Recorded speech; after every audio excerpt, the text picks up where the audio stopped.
नमस्कार, स्वागत है आपका हमारे चैनल नेक्स्ट राइन स्पिरिचुअल में और मैं हूं आपके साथ श्रुति। और आज हम अपने इस रिपोर्ट में बात करने जा रहे हैं श्री कृष्ण लीला की। जैसा कि हमने पिछले वीडियो में कृष्ण लीला की कुछ बातें आपको बताई, वहीं आज हम अपने इस रिपोर्ट में श्री कृष्ण लीला की आगे की बात बताने जा रहे हैं। चलिए बताते हैं कृष्ण लीला में आगे क्या हुआ। बता दें कि राजकुमार रुक्मी यानी कि रुक्मी का भाई कहता है, परंतु भैया क्या युद्ध करना आवश्यक है? यह सुनकर सभी क्रोधित हो जाते हैं। फिर वह आगे कहता है कि हम लोग ये क्यों नहीं सोचते कि अंततः युद्ध में किसी को कोई लाभ नहीं होता।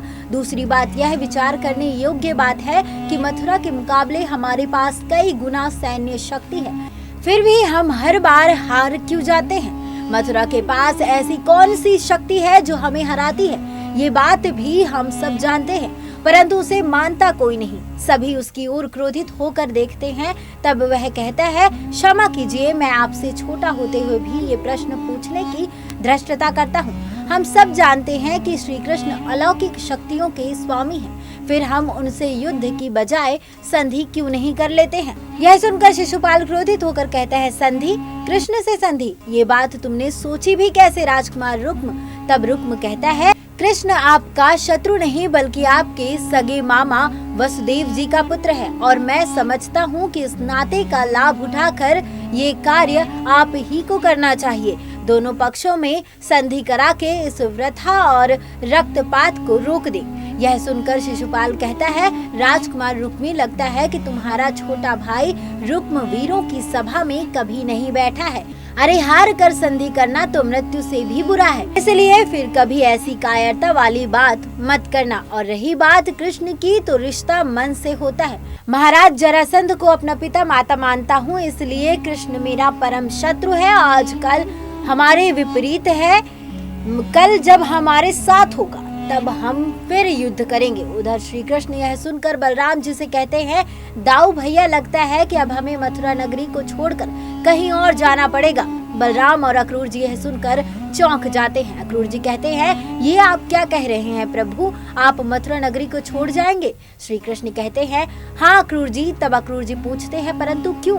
इस पर कृष्ण कहते हैं कि इसलिए कि जब तक हम मथुरा में रहेंगे, मथुरा संकट में रहेगी। यह सुनकर अक्रूर जी कहते हैं, प्रभु मैं कुछ समझा नहीं। तब श्री कृष्ण कहते हैं कि जरासंध को केवल हमसे बैर है, मथुरा से नहीं। इसलिए जब तक हम यहाँ रहेंगे, वो किसी न किसी बहाने से आक्रमण करता रहेगा। इस पर अक्रूर जी कहते हैं, परंतु प्रभु अब उसमें आक्रमण करने की शक्ति ही कहाँ रही है? मैंने सुना है कि उनकी सभा में यह निर्णय हुआ है कि अभी समय अनुकूल नहीं है, इसलिए सब साथी अपने अपने राज्य लौट जाएं। यह सुनकर कृष्ण कहते हैं, अर्थात उन्होंने युद्ध के त्याग की बात नहीं की है, केवल परिस्थिति के बदलने की बात की है। इससे एक बात तो स्पष्ट हो जाती है कि मथुरा का संकट केवल टल गया है, अभी समाप्त नहीं हुआ। यह सुनकर बलराम कहते हैं, मैं समझता हूँ कि जरासंध के साथ तितर बितर हो रहे हैं, जिससे उनकी जो शक्ति संगठित थी वह अब बिखर गई है। अब वह मथुरा की ओर आंख उठाकर नहीं देखेगा। तब श्री कृष्ण कहते हैं, फिर आप जरासंध को नहीं जानते दाऊ भैया, वो ऐसा अद्भुत प्राणी है कि आप तलवार से उसके 2 हिस्से कर दो और उन्हें मुर्दा समझकर उन हिस्सों को फेंक दो, तो वो दोनों हिस्से फिर से आपस में जुड़ जाएंगे और जरासंध फिर से जीवित होकर खड़ा हो जाएगा।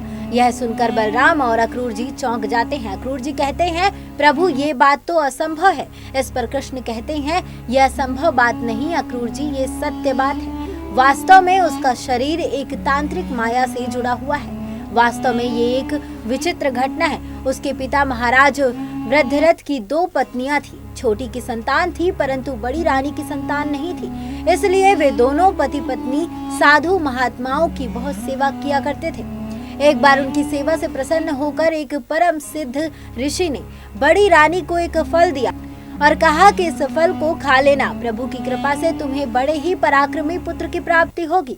बड़ी रानी उस फल को लेकर चली जाती है। बाद में वह छोटी रानी से कहती है, क्यों ना आधा फल तुम खा लो तो तुम्हें भी प्रतापी पुत्र होगा। यह सुनकर पहले तो छोटी रानी मना करती है, लेकिन फिर आग्रह करने पर मान जाती है और वे दोनों आधा आधा फल खा लेती हैं। उस अभिमंत्रित फल के प्रभाव से दोनों रानियां गर्भवती हो गई। परंतु 10वें महीने में बड़ी विचित्र घटना घटी। जब रानियों के गर्भ से जो बालक उत्पन्न हुए, उनके आधे आधे शरीर थे। ऐसा लगता था जैसे किसी तलवार एक बालक को दोनों हिस्सों में काट दिया हो। जब ये दोनों आधे आधे शरीर राजा के सामने लाए गए तो राजा बहुत दुखी हुआ। महाराज की आज्ञा के अनुसार दोनों टुकड़ों को जंगल में फेंकवा दिया गया। उसी समय उस वन से जरा नाम की एक राक्षसी जा रही थी। उसकी दृष्टि उन दोनों अर्ध शरीरों पर पड़ी और वह उन्हें उठाकर ले गई और अपनी तंत्र क्रिया से उसने दोनों शरीर को जोड़ दिया। फिर जरा राक्षसी ने उस बालक को उसके पिता वृद्धरथ को जाकर दे दिया। क्योंकि जरा राक्षसनी ने उन दोनों टुकड़ों की संधि करके उसे एक कर दिया था, इसलिए महाराज वृद्धरथ ने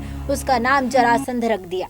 यह कथा सुनाने के बाद कृष्ण कहते हैं ये वही जरासंध है, इसके आज भी यदि दो टुकड़े कर दो तो तत्काल फिर से आपस में जुड़ जाएंगे और जरासंध फिर से लड़ने के लिए तैयार हो जाएगा।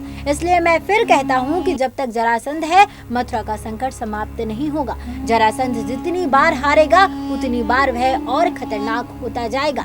बल्कि अब जो मैं देख रहा हूँ वह तो बिल्कुल एक नई चाल है। अक्रूर जी पूछते हैं चाल, प्रभु कैसी नई चाल? तब कृष्ण कहते हैं कि अब वह किसी मलेच्छ शक्ति की सहायता से आक्रमण करेगा। यह सुनकर बलराम कहते हैं मलेच्छ शक्ति कौन है वह? तब श्री कृष्ण कहते हैं काल यवन। यह सुनकर अक्रूर जी चौंक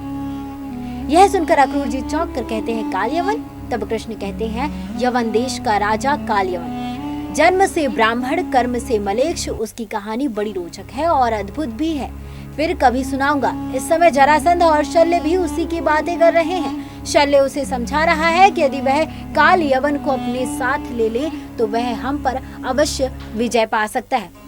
आगे क्या हुआ बताएंगे आपको अपने अगले वीडियो में। बता दें कि हमें पूरी जानकारी वेबसाइट और अन्य जगहों से प्राप्त हुई है। ये जानकारी आपको कैसी लगी आप हमें कमेंट बॉक्स में कमेंट कर जरूर बताएं और इस वीडियो को ज्यादा से ज्यादा लाइक करें, शेयर करें और चैनल को सब्सक्राइब करें।